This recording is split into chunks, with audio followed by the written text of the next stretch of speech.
J'adore les nouvelles années parce que on est capable, quand on bascule d'une année à l'autre, à séparer sa version précédente de soi-même à la version qui arrive physiquement, parce qu'il y a ce changement, même si ce n'est que figuratif. C'est comme une rentrée scolaire, ça fait toujours du bien parce qu'on se dit on peut redémarrer sur quelque chose de plus clair. Bienvenue dans la matrescence. Dans ce podcast, on part à l'aventure. L'aventure la plus merveilleuse et difficile de la vie, la parentalité. Laissez-vous embarquer au travers des épisodes qui explorent toutes les facettes, des plus complexes aux plus fun, du monde des parents. Apprenez, riez, pleurez, découvrez et débattez en écoutant la matrescence. Nous avons une mission, vous donner des clés pour vous accompagner à n'importe quelle phase de votre parentalité. Je suis Clémentine Sarlat, votre hôte depuis mars 2019 déjà. Je suis ultra curieuse, très enthousiaste, mais beaucoup trop bordélique. Je suis aussi maman de 3 petites filles qui m'aident à me remettre en question quotidiennement. Et dans une autre vie, j'ai été journaliste sportive à la télé et aujourd'hui, je vous aide à rayonner dans votre parentalité. Abonnez-vous pour ne rien rater. Allez, let's go!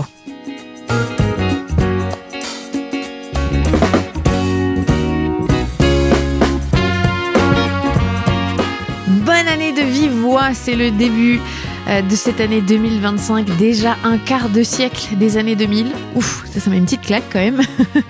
Bienvenue dans ce podcast si vous nous rejoignez. C'est la première fois que vous écoutez la matrescence parce que vous êtes de plus en plus nombreux et nombreuses.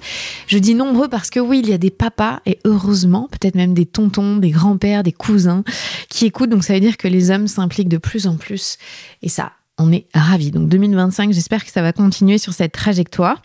Cette nouvelle année 2025, eh bien, qu'est-ce que ça amène ? Ça amène un nouveau guide. Vous le savez maintenant, en chaque début d'année, on vous prépare un petit guide. Là, c'est le 11e gratuit qu'on vous a proposé avec la matrescence. Pour le télécharger, il est dans les liens de l'épisode ou alors vous allez sur le site www.lamatrescence.fr. Dans la page ressources, vous avez tous les guides gratuits qu'on a commencé à créer il y a 1 an déjà avec Morgane, mon bras droit. Donc, c'est le 11e qu'on vous propose. Il y en a eu un pour faire le bilan 2024 et cette année, en 2025, on vous propose les 3 questions à se poser pour débuter cette année. Pas forcément dans les meilleures conditions, mais pour avoir une visibilité, une vision de ce qui va se passer. Donc, moi personnellement, l'année dernière, j'avais besoin d'un petit coup de pouce pour démarrer l'année. Donc, le guide m'avait vraiment aidé à structurer ce que je voulais. Alors que cette année, j'attendais surtout avec impatience que ça arrive pour pouvoir me poser et visualiser parce que j'ai sorti la tête du chaos, c'est une bonne nouvelle et j'arrive à avoir une vision un peu plus claire. C'est peut-être pas votre cas, vous êtes peut-être toujours dans la phase nourrisson, très petits enfants, chaos lié à la petite enfance. Alors j'y suis encore, ma dernière fille, elle n'a même pas 3 ans, donc évidemment que j'y suis encore, mais quand même, c'est un goût différent. 2025, je sais que ce serait une année beaucoup plus paisible, beaucoup moins déstructurée et ça me fait du bien, je suis ravie de savoir ça. Pour moi, 2025, ça signifie quand même une sacrée continuité et encore plus de kiff. Je crois que vraiment, j'ai envie de ça. En 2024, si vous avez écouté l'épisode du bilan de l'année, j'ai vécu une année scindée en 2, clairement. La première partie, elle a été très accaparée par la mononucléose que j'ai eue, qui m'a fracassée, soyons très honnêtes. Et donc, j'ai eu du mal à m'en remettre. Et puis, les 6 derniers mois de l'année, là, c'était clairement beaucoup plus simple pour moi de me sentir alignée avec moi-même, ma santé allait mieux, tout s'est un peu emboîté et même mes filles ont commencé à dormir quasiment la nuit entière maintenant, quasi tout le temps. Et ça, c'est un bonheur incommensurable. Donc 2025, je suis prête, j'ai de l'énergie. J'ai quand même dit ça l'année dernière, je m'en souviens très bien. Et c'est vrai, j'avais la patate au début 2024. Mais ça s'est vite estompé quand je me suis mangé la mononucléose en pleine face.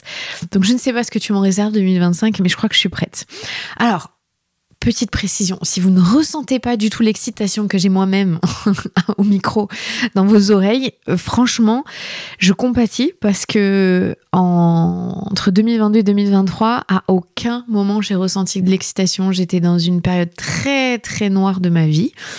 J'en ai beaucoup parlé dans des épisodes précédents. J'allais être diagnostiquée en dépression sévère au début de l'année 2023, donc vraiment je ne comprenais pas cette hype autour du début d'année. Et puis en fait il y a quand même eu de la lumière au bout. Donc on est cyclique. Parfois l'hiver, pour beaucoup d'entre nous même, c'est synonyme d'hibernation. Et c'est pas grave, c'est très bien comme ça. Si vous, votre début d'année, vous ressentez que c'est ce moment d'élan, d'impulsion, ça arrive au printemps, et bien simplement, c'est que votre corps, il est aligné avec les saisons et c'est super de cette manière-là. Moi, je crois que j'adore les nouvelles années parce que y a une psychologue qui l'explique très bien.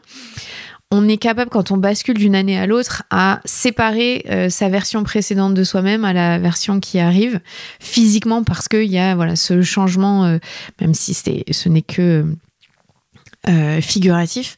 C'est comme une rentrée scolaire, ça fait toujours du bien parce qu'on se dit on peut redémarrer sur quelque chose de plus clair. Mais comme le dit très bien une de mes amies, Alison Cavaillé, la fondatrice de Tajine Banane, j'aime beaucoup l'image qu'elle utilise.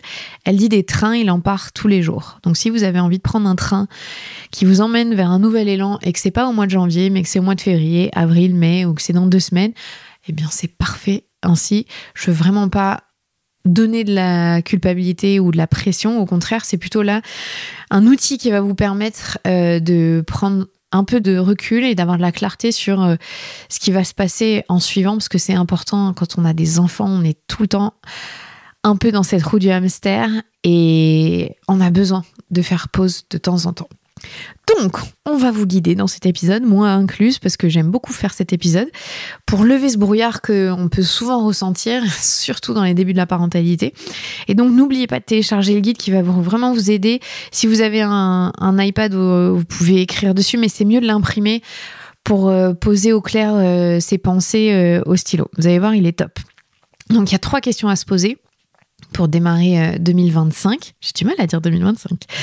Et la première, elle est claire, les classiques. Vous savez maintenant, si vous suivez le podcast ou si vous écoutez mes épisodes ou si vous êtes sur les réseaux sociaux ou sur la newsletter d'ailleurs, abonnez-vous sur cette newsletter. Eh bien, on doit choisir un mot. Donc, quel mot pour englober tous vos objectifs ou tous mes objectifs pour moi ? Et trouver un mot en début d'année, c'est pas toujours évident. Moi, c'est une tradition que j'ai depuis des années maintenant. Et je me souviens très bien, je vous parlais de ce début d'année 2022-2023 où j'étais dans le noir total et j'avais choisi le mot briller parce que je savais qu'il fallait que je rallume des parties de moi. La dépression, c'est ça vous pose un voile noir sur tout, ce voile gris même. Il y a une part sombre de vous qui est très présente. Et quand la lumière se rallume, c'est juste incroyable. Donc j'avais choisi ce mot briller pour qu'il jalonne un peu mon année et ça avait été très salvateur. Et j'avais ressenti vraiment cette lumière intérieure qui s'était rallumée et ça avait été un bonheur et une bouffée d'air fraîche très très appréciable. L'année dernière, j'avais choisi le mot stabilité, si vous vous en souvenez. J'ai vécu dans le chaos pendant des années et j'avais besoin de stabiliser dans tous les pans de ma vie. Et donc, la stabilité, c'était pas très funky, pas très sexy, mais franchement, ça m'a bien servi, surtout après la mononucléose. Il fallait que je reparte un petit peu, encore une fois, reprendre ce fameux train. Et je crois qu'on peut dire que là, 2025, je suis stable. C'est plutôt une très bonne nouvelle. Ça n'empêche pas qu'il y a des hauts et des bas. Mais de manière générale, je trouve que ça s'est assez lissé et les hauts et les bas ne sont plus vertigineux, en tout cas pas aussi vertigineux qu'avant. Donc, mon mot de l'année 2025, en fait j'en ai choisi 2, j'ai triché. Mais ça, on s'en fiche, vous faites comme vous voulez, c'est vous qui inventez les règles du jeu. J'ai choisi le mot réjouissance et le mot légèreté. Alors, réjouissance, tout simplement parce que sa définition, je l'adore. Et ça correspond tout à fait à ce que je ressens pour l'année qui arrive. Je vous la donne, c'est manifestation de joie collective avec comme symbole le feu d'artifice. Et vraiment, j'ai envie de ressentir ces émotions très fortes et ce feu d'artifice en moi qui bouillonne sur moi un peu. Alors un peu moins au mois de janvier, on est d'accord, on est tous un peu fatigués, encore dans l'hibernation évidemment. Mais un mot, c'est pour toute une année, donc je sens que ça va monter au fur et à mesure. Si jamais vous galérez à trouver le mot, ce qui est tout à fait compréhensible, ce n'est pas facile de faire ça. Dans le guide, téléchargez-le encore une fois. On vous a fait toute une liste de mots. Il y a une 40aine, voire 50aine de mots qu'on vous a sélectionnés avec soin, que vous pouvez piocher et qui va peut-être vous inspirer, vous donner une petite idée de ce que vous pouvez mettre comme mot sur votre année. Vous voyez, j'ai des mots, j'ai eu briller, j'ai eu briller ou lumière, j'ai eu stabilité, j'ai aujourd'hui choisi réjouissance et légèreté. Donc vraiment, pour vous aiguiller, il y a plein de choses à aller piocher dans des mots à droite à gauche. Et j'ai choisi légèreté aussi parce que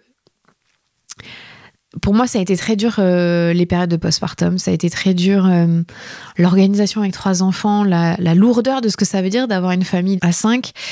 Et j'ai envie d'avoir un petit peu plus de légèreté, de sentir que on est dans une routine qui est agréable, qui est claire, où on anticipe les choses de manière sereine, où on fait plus tout à la dernière minute. Et ça va vraiment en corrélation avec le fait que j'ai été diagnostiquée avec un trouble du développement, un trouble du déficit de l'attention, donc le TDAH.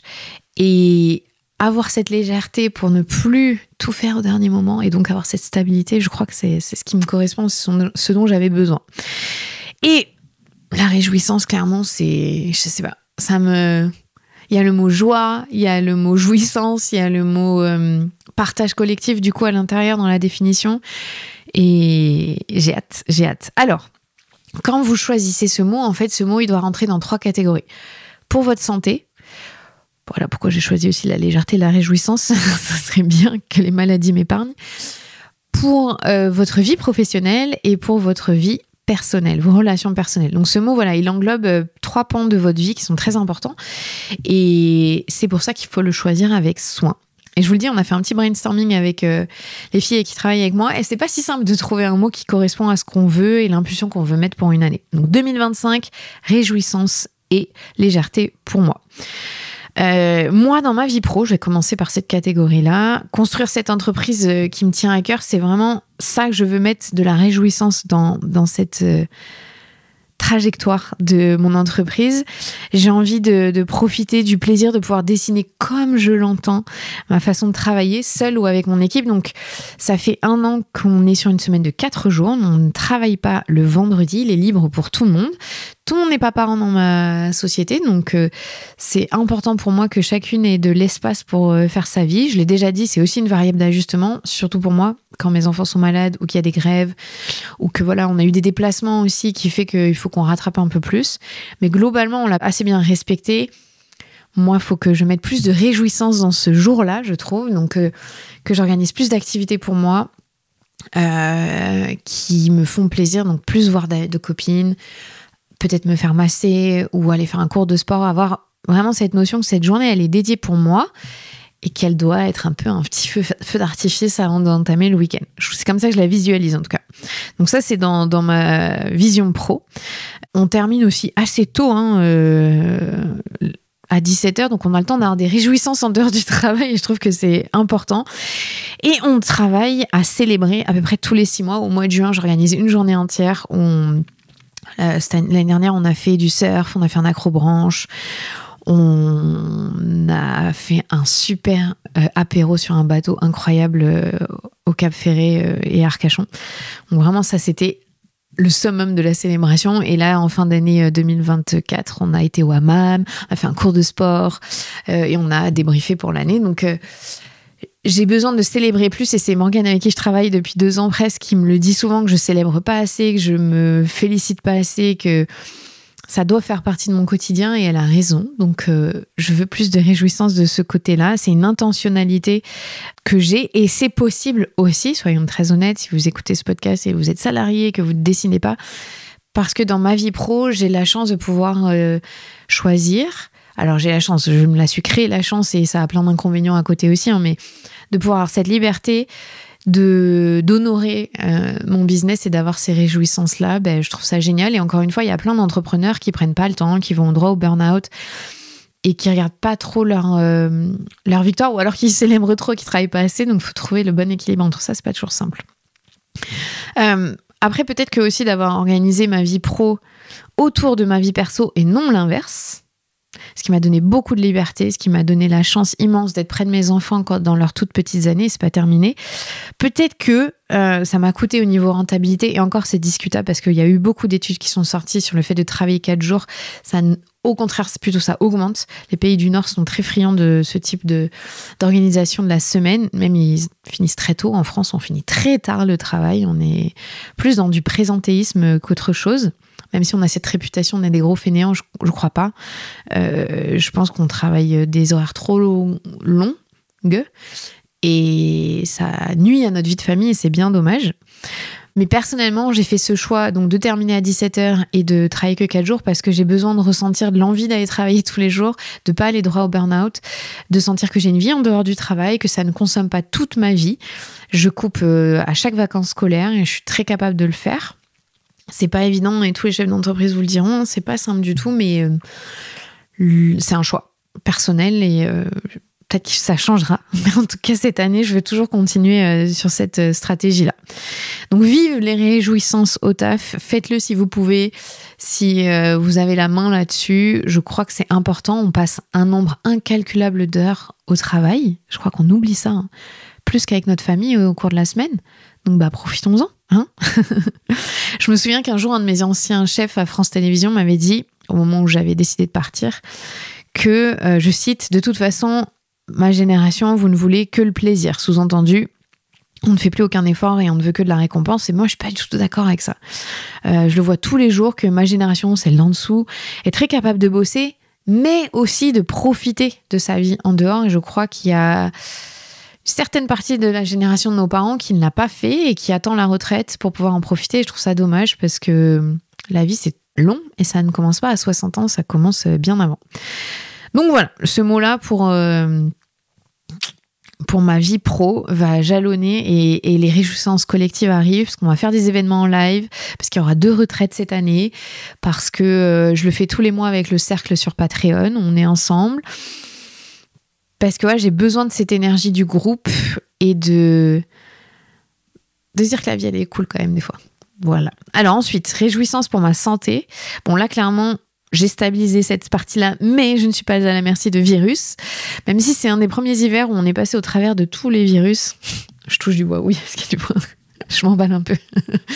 On est qu'en janvier. Mais pour moi, c'est important de faire très attention à ma santé. L'année dernière, j'avais une énorme carence en fer, mais vraiment, je suis passée de 8 nanogrammes par millilitre de ferritine dans le sang à 50. Je continue de la faire remonter, de me supplémenter. Mes postpartum enchaînés, ma dépression, le fait que j'ai arrêté de manger du jour au lendemain parce que j'étais en choc, stress post-traumatique. J'ai perdu beaucoup de poids, 10 kilos en quelques semaines, moi. Mon corps, il n'a pas du tout aimé. Ça s'est vu, j'ai perdu des cheveux. Enfin, bref, pas super. Mais donc, j'ai stabilisé. Je vous donne juste un petit tips. Je tolérais pas du tout le fer. Je prends ma ferritine via Floradix en bouteille. Ça se commande sur Onatera, je crois. Enfin, vous pouvez, il y en a d'autres endroits, mais c'est là où je le prends. C'est ma sage-femme qui l'avait recommandé. Et j'en prenais tous les jours. J'en avais fait une cure de 6 mois et ça va beaucoup mieux aujourd'hui. Donc, il y a aussi ça qui fait que je suis moins fatiguée. Ce qui veut dire pour moi, en 2025, c'est surtout mieux comprendre comment mon corps il fonctionne pour la santé, pour que je puisse avoir des réjouissances. Je ne sais pas si ça vous fait la même chose. Je vais avoir 37 ans. Et cette année, ça a été le gros bordel pour moi. Mon corps fonctionne plus du tout comme avant, ne répond plus aux mêmes stimuli. Je sais pas si c'est l'accumulation du manque de sommeil pendant 4 ans, si c'est l'enchaînement des grossesses, mais clairement mes hormones, c'est le gros bazar. Donc j'ai appris à essayer de bien mieux comprendre mes cycles, à comprendre pourquoi j'avais autant de fatigue, pourquoi j'ai pris 8 kilos en une année, pourquoi j'ai beaucoup plus de fringales, pourquoi j'ai des moments de down qui sont plus forts.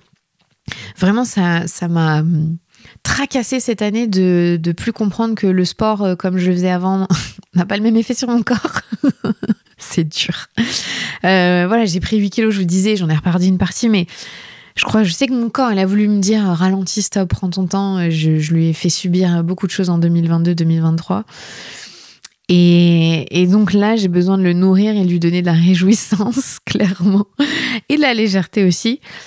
Et je trouve pour la santé, moi, c'est pas tellement mon poids, c'est plus que je comprends plus comment il fonctionne, ce que je vous disais, et que j'ai l'impression de plus avoir la main dessus. Et ça, c'est pas facile, et pas facile de voir son corps changer après 3 enfants. J'ai toujours été hyper sportive, très musclée, assez sèche, et c'est plus le cas. J'ai pris beaucoup de gras autour du ventre, j'ai jamais eu de ventre.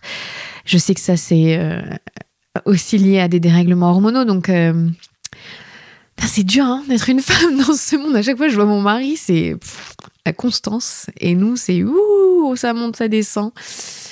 Donc ça, je crois que ça va vraiment être un de mes objectifs de l'année, de mieux comprendre comment ça fonctionne et de le nourrir de la bonne manière, de lui donner la bonne nourriture adaptée à mes besoins. Bien plus gérer mon stress. Je le gère plutôt bien, mais en fait, je prends plus assez de temps pour faire des respirations, refaire du yoga. Voilà.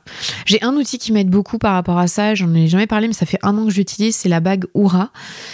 Je crois que c'est une start-up suédoise qui a lancé ça, mais ça fait 1 an. C'est une bague connectée que vous mettez à votre doigt. Je la montre si vous regardez sur YouTube. Et je la trouve extraordinaire. C'est mieux qu'une Apple Watch ou qu'une montre connectée, personnellement. C'est mon ressenti pour la santé, parce que ça calcule de manière vachement plus précise le sommeil. Ça vous donne votre température corporelle. Donc, si vous surveillez vos cycles de cette manière-là, c'est hyper intéressant. Je peux prédire au jour même mes règles parce que je sais ma température le jour où ça commence. Ça fait 1 an donc j'étudie tous mes cycles. C'est pas du tout pour gérer sa contraception, c'est pas ça que j'ai dit, mais plus pour comprendre comment mes cycles fonctionnent. Ça me donne mes charges de stress, ça me donne mon sommeil profond évidemment, le sport, ce que j'arrive à faire, ma résilience. Bref, j'ai trouvé cet outil super intéressant pour apprendre à gérer sa santé quand on est perdu comme je l'étais en fait. Je dirais pas que c'est pour tout le monde parce que c'est un investissement aussi. Je crois que la bague, elle coûte 500 € et après il y a un abonnement de 6 € par mois. Mais ça m'a beaucoup aidé à y voir plus clair sur mes dysfonctionnements que je comprenais pas. J'ai aussi été voir ma médecin, on a fait plein de tests au niveau des hormones, donc vous inquiétez pas, je suis suivie, je fais pas ça toute seule en mode wouhou. Mais c'est un outil très intéressant. Donc moi voilà, je suis très sensible à mes changements hormonaux, j'ai un SPM un peu trop fort qu'il faut que je règle. J'ai aussi compris, il n'y a pas très longtemps, que c'était en lien avec mon TDAH, que j'étais inefficace dans la dernière partie de mon cycle et que fallait que je trouve des stratégies, des astuces, et c'est ce que je suis en train de faire. Donc j'ai envie de retrouver cette année mon plein potentiel de création, de créativité, d'efficacité au travail. Donc je réfléchis à être médicamentée pour mon TDAH. Je n'ai pas encore pris ma décision claire et nette, mais affaire à suivre. Ça va être un des grands axes, ma santé, cette année, dans les réjouissances. Je sais que le sport, faut vraiment que je m'y mette.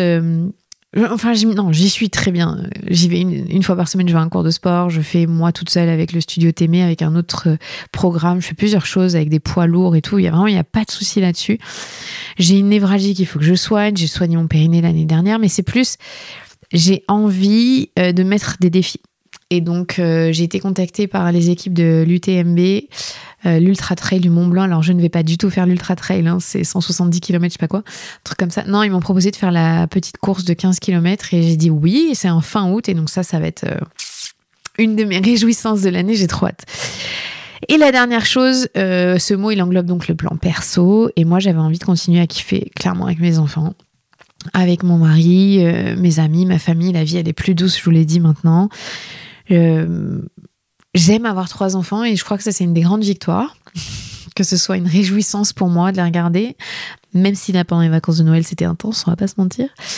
Mais c'est une grande victoire parce que j'ai beaucoup, beaucoup lutté pendant toute leur petite enfance, toute petite enfance, à me dire mais je vais jamais y arriver en fait, c'est trop dur, c'est trop intense pour moi, c'est trop de demandes, je suis au max de ma capacité. Ça me fait rigoler quand on me demande mais t'es sûre que tu veux pas un 4e enfant, mais pas du tout quoi. Enfin vraiment, je suis arrivée au max de ce que j'étais capable de donner, ça m'a beaucoup coûté, alors qu'aujourd'hui, je le vois d'une manière beaucoup plus réjouissante justement, et je trouve ça génial. Mais j'ai mis en place plein de choses et j'ai adapté, j'ai fait plein d'erreurs, et aujourd'hui franchement c'est cool. J'ai vraiment la sensation d'être passée de l'autre côté, et c'est un réel soulagement et du bonheur. Donc ça, c'est la première question. Elle est assez longue, mais parce que justement, elle vous permet de faire un grand tri. Donc, le mot que vous choisissez, et il englobe ensuite 3 catégories, la santé, la vie pro et la vie perso. Donc, n'hésitez pas à télécharger le guide, je vous le rappelle, et pour vraiment bien noter ce que vous êtes en train de faire et ce à quoi vous réfléchissez, vous avez les aspirations que vous avez. Deuxième question, qu'est-ce que je veux apprendre en 2025 ou continuer d'apprendre ? Je trouve que c'est pas facile de répondre à cette question, personnellement, pour cette année en tout cas. L'année dernière, j'avais plein de choses que je voulais apprendre. En tant qu'adulte, en revanche, je trouve qu'on oublie très vite qu'on doit continuer d'apprendre, de s'imprégner pour évoluer. J'aime bien cette phrase qui dit c'est quand la dernière fois que tu as fait quelque chose pour la première fois? C'est quand la dernière fois que tu as fait quelque chose pour la première fois? Je trouve ça vraiment intéressant comme question parce qu'on peut vite, surtout avec des tout petits enfants, faire toujours la même chose et avoir la sensation que c'est chiant au possible. Et de se challenger de temps en temps à aller faire quelque chose de nouveau, c'est hyper appréciable et ça demande pas forcément de moyens financiers, hein. Ça demande de la réflexion et du temps un peu de réfléchir à ça. Donc, qu'est-ce qu'on peut apprendre? Et moi, je crois en 2025, mon principal apprentissage, ça va être, encore une fois, hein, ce que je vous ai dit, apprendre à vraiment comprendre comment mes hormones fonctionnent, comment mon corps répond à ça, quels sont ses besoins. Je crois que j'ai envie de gratter encore plus. J'ai lu plein de livres sur la ménopause, sur le cycle menstruel. Enfin, vraiment, il y a des ressources de plus en plus intenses et intéressantes, ce qui n'était pas le cas avant, hein, soyons très honnêtes, malheureusement. Donc, j'ai appris plein de choses et j'adore.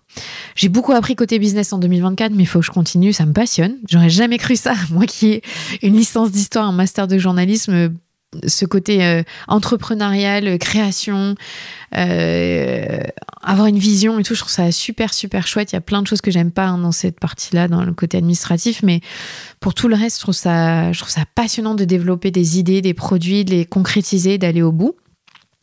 Il y a aussi une notion très importante qu'il faut dans le monde du travail, hein, c'est que l'IA est en train d'exploser et d'arriver, c'est le cas, hein, mais ça va vraiment faire partie de notre quotidien et c'est comment on l'apprivoise, quelles sont les limites de ça, à quoi il faut faire attention. Donc ça, je crois que c'est quelque chose que j'ai envie d'apprendre encore plus. On utilise pas mal l'IA avec la matrescence, soyons très honnêtes, mais on doit s'adapter à cette tendance, c'est obligé. Donc à réfléchir à comment on l'utilise. Donc ça va être une des choses que j'ai envie d'apprendre.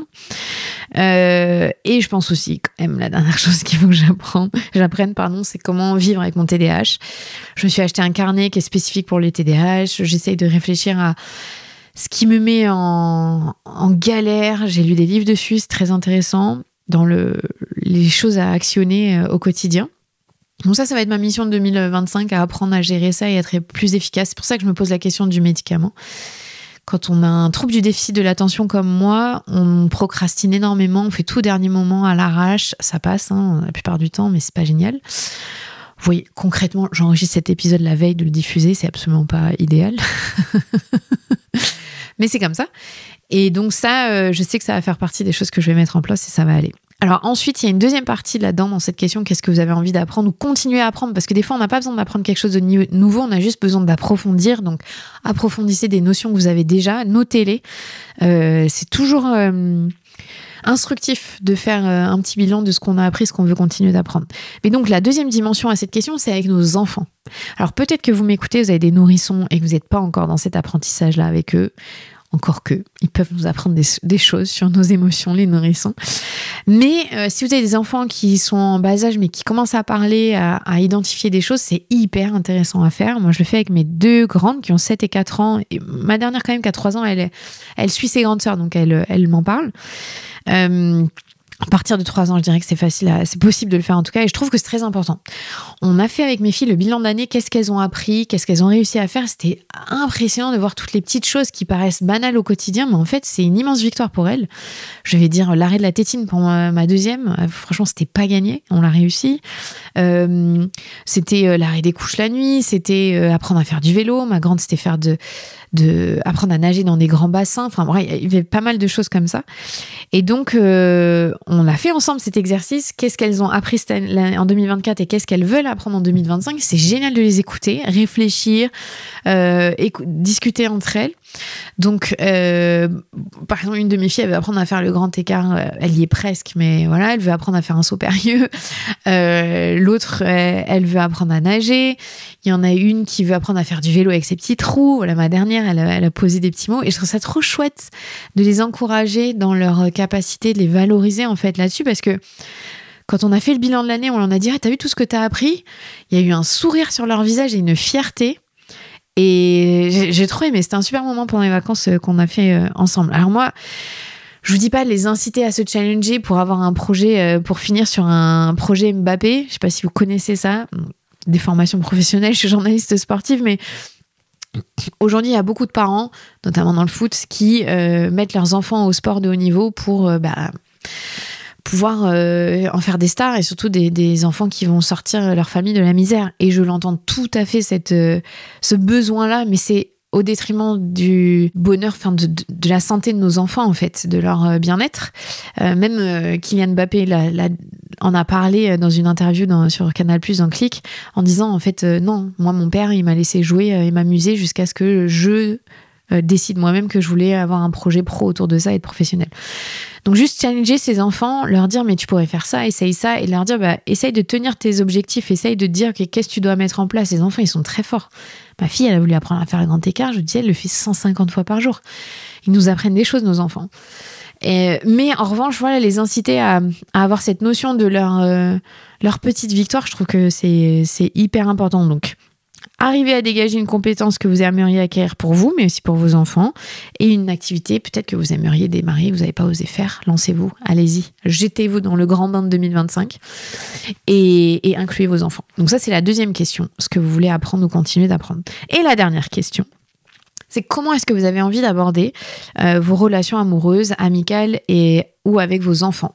Ça, pour le coup, dans le guide, c'est très bien fait. On vous a fait un espèce de tableau récapitulatif où vous écrivez le prénom de la personne et vous dites où vous en êtes dans la satisfaction au nom de vos relations et ce qu'il faudrait changer pour que ça s'améliore. Et d'abord, vous commencez par une personne la plus importante, vous-même. Est-ce que vous êtes satisfait de votre relation avec vous-même? Oui, non, plutôt, pas trop. Qu'est-ce que vous voulez changer pour que ça reste comme ça? Qu'est-ce que vous continuez à faire ou qu'est-ce que vous arrêtez de faire? Et ça, vous pouvez le faire avec les personnes les plus importantes dans votre vie. Vos enfants, votre partenaire, votre famille, éloignée ou pas, vos proches, vos amis, vos collègues. Pourquoi est-ce qu'on a inclus cet exercice? C'est après avoir lu le livre qui a été dédié à l'étude la plus longue jamais réalisée par des chercheurs d'Harvard sur plus de 80 ans, sur 1500 familles, pour comprendre quelle est l'origine du bonheur. Ça tient à quoi? Et la principale raison du bonheur des gens qu'ils ont étudié depuis l'après-guerre, c'est quoi? C'est la qualité de leur relation avec leur entourage. Et donc, c'est très important de faire cet audit.